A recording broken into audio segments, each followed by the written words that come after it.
Food গধূলি ধাৰাবাহিকখনৰ আজি নিশা আহিবলগীয়া এপিছডৰ প্ৰম' বৰ্তমান মুকলি হৈছে আৰু আজিৰ প্ৰম'ত বাৰু আমি কি দেখিবলৈ পাইছোঁ আহকচোন আমি অকণমান চাই লওঁ। আজিৰ প্ৰমৰ প্ৰথম ভাগত আমি দেখিবলৈ পাইছোঁ বন্দনাক অভিজিতে কৈ আছিল কোনে ফোন কৰিছে। তেতিয়া আমি দেখিবলৈ পাইছোঁ বন্দনাই কৈ আছিল কোন হ'ব আৰু তোমাৰ ৱেল উইচাৰ এগৰাকী আছে নহয়। তেতিয়া আমি দেখিবলৈ পাইছোঁ অনুৱে শুনি আছিলে কথাখিনি ফোনত।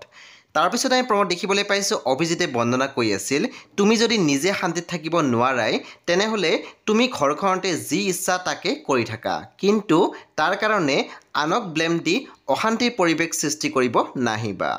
প্ৰমৰ একেবাৰে অন্তিম ভাগত আমি দেখিবলৈ পাইছোঁ অভিজিতে ডক্টৰজনক সুধি আছিলে মোৰ কেঞ্চাৰ হোৱাটো চিয়'ৰ ন।